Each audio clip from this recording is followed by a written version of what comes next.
لو جالي محضر من المحكمة ومعاه ورقة عايز يسلمها لي، يا ترى ممكن تكون إيه هي الورقة اللي معاه؟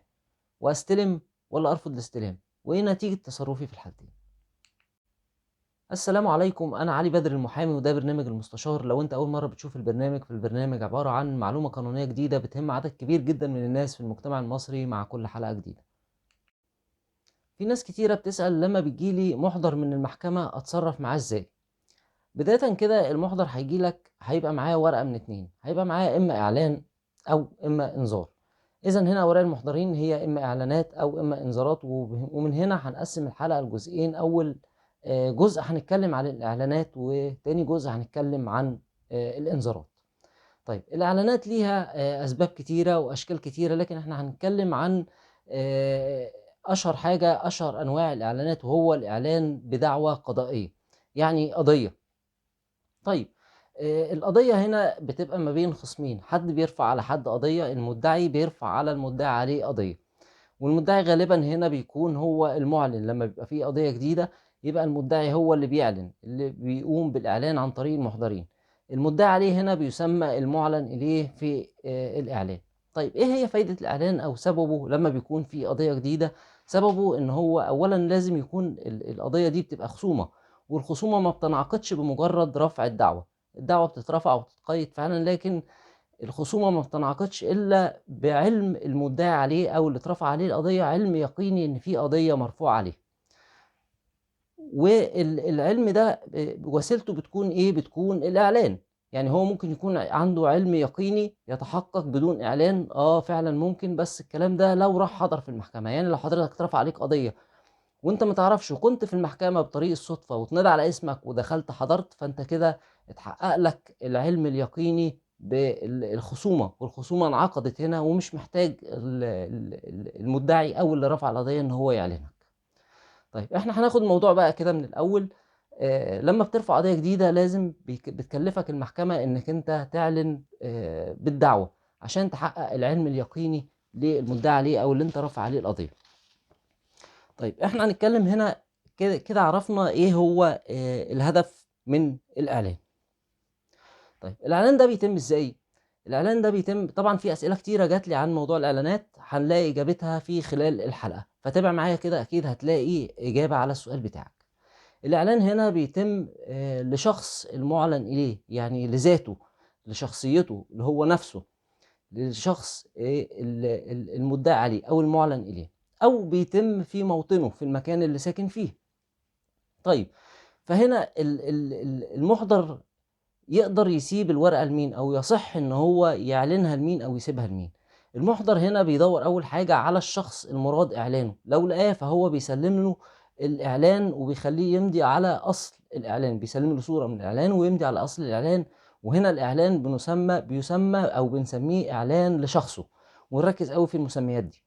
طيب ممكن كمان المحضر يروح للشخص المراد اعلانه ما يلاقيهوش، بس بيروح له في موطنه في بيته، بيلاقي زوجته، بيلاقي والده، بيلاقي والدته، بيلاقي ابنه، بيلاقي خاله، بيلاقي حد من اقاربه اللي هم مقيمين معه او من اصهاره.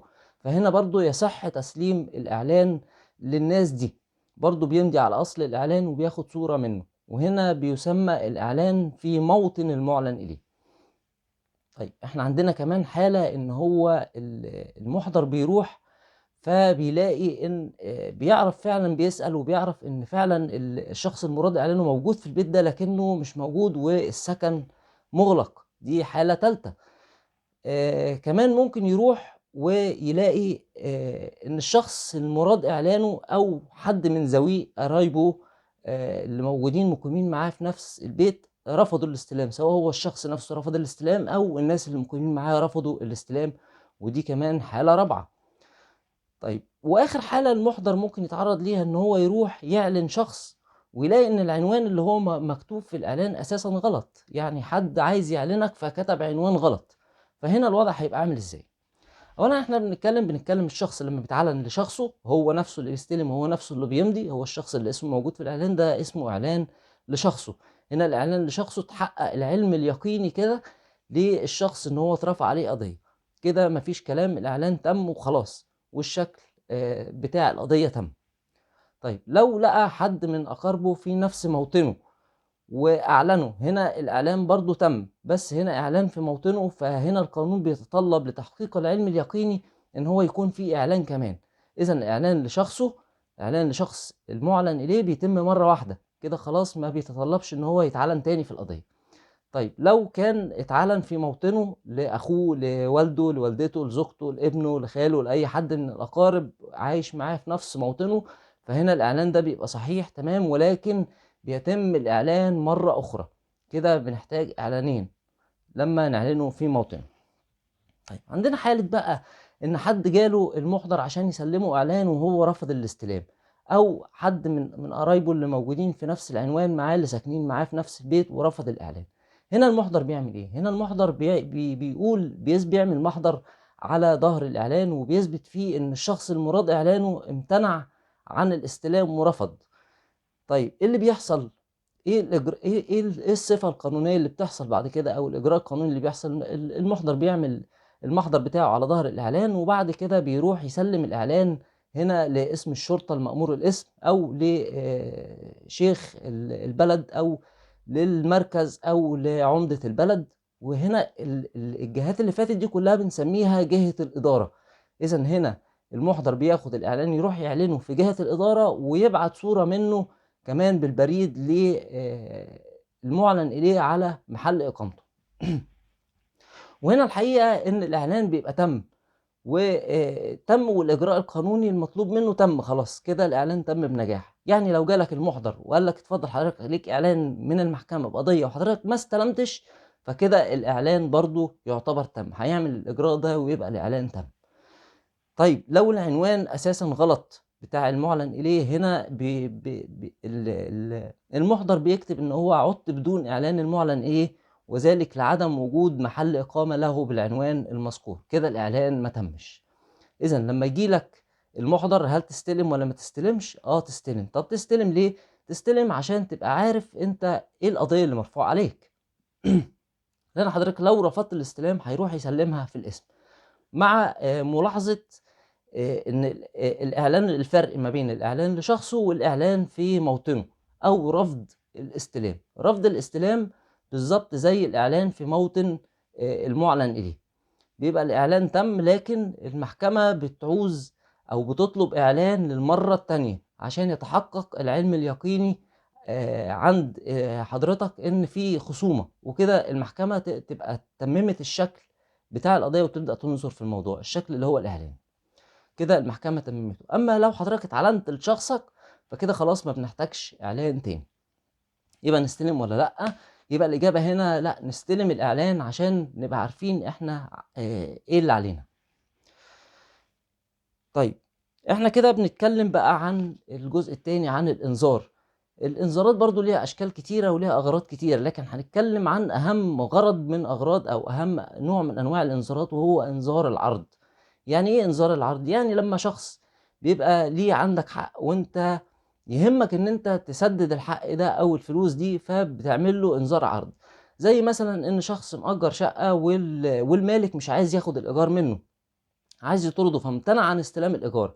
هنا ما فيش قدّام المؤجر اللي مأجّر الشقة إلا إن هو يدفع له غصبٍ عنه. يعملها إزاي؟ يعملها بإنذار عرض على يد مُحضر. هنا بيبعت الفلوس بإنذار عرض. كمان ممكن يكون شخص مثلًا عليه نفقة بحُكم، فهو يهمه إن هو يدفع المبلغ اللي عليه، فبيعمل إيه؟ بيعمل إنذار عرض لزوجته أو لولاده بالمبلغ، وهنا بيترافق المبلغ مع الإنذار، والمُحضر بيروح للمُنذر إليه عشان يسلّمه الفلوس. طيب في أنواع عرض تانية، إنذارات عرض تانية، في إنذار عرض منقولات، زي إن واحد بيكون متهم في تبديد منقولات مثلًا، والمحكمة بتأجل له القضية عشان يعرض المنقولات. طب هيعرضها هنا إزاي؟ هنا هيبقى صعب إن المُحضر ياخد معاه المنقولات كلها والعفش كله ويروح يعرضه على الزوجة. فهنا بيعرضه، بيقول والله إن المنقولات أنا باعرضها عرضًا قانونيًا، وبيحدد المكان والزمان اللي هيعرض فيه المنقولات، ودايمًا بيكون قدّام القسم، فقدّام مثلًا قسم المنتزه الساعة 12:00 يوم الأحد الموافق كذا.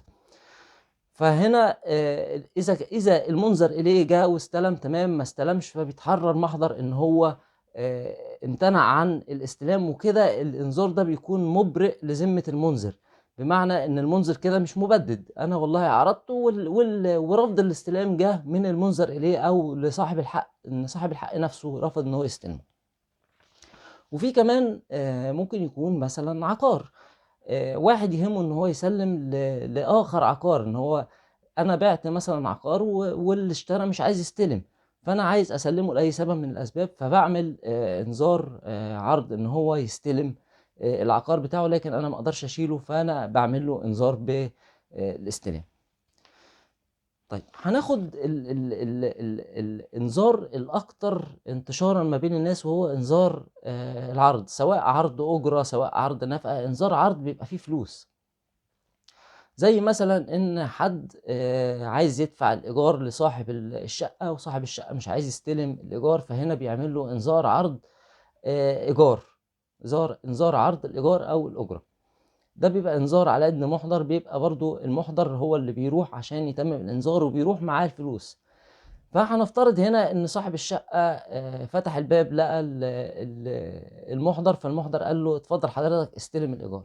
هنا أستلم والّا ما استلمش؟ هنا حضرتك لو استلمت فأنت بتاخد الفلوس وبتمضي على أصل الإنذار اللي هو بيرجع للمُنذر اللي هو المستأجر، بيرجع للمُنذر ومجرد إمضتك عليه وإن المُحضَر تمم الإنذار هنا، فهنا الإنذار ده بيُعتبر بمثابة مخالصة باستلامك الفلوس.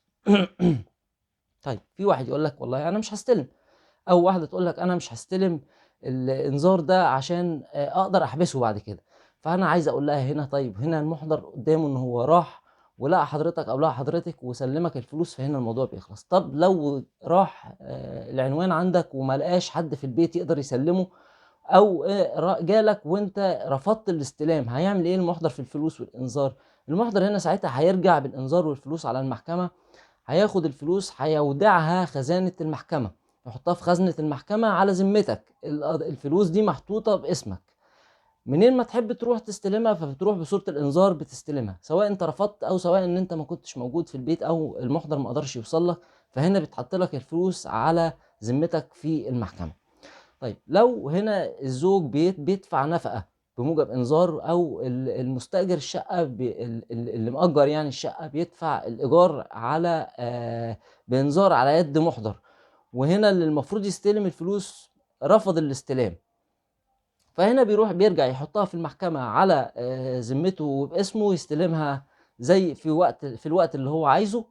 لكن هنا بالنسبة للمُنذر أو اللي بيبعت الفلوس، هنا ذمته برأت من المبلغ اللي اتودع في خزنة المحكمة.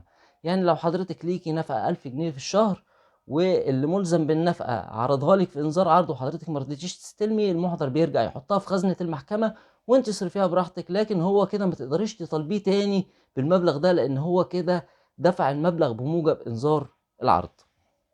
كده اتكلمنا عن الإنذارات والإعلانات، وعرفنا معلومة مهمة جدًا، لمّا ييجي لك إنذار أو إعلان استلم عشان تبقى عارف أنت اترفع عليك قضية إيه، استلم عشان تبقى عارف الإنذار ده بمناسبة إيه، لأن حضرتك لو حتى رفضت الاستلام فكده برضه الإعلان تم أو الإنذار تم. لو عجبتك الحلقة واستفدت اعمل لايك للفيديو واعمل سبسكرايب للقناة عشان فيها حلقات قانونية كتيرة هتفيدك، وشيّر الفيديو عشان غيرك يستفيد.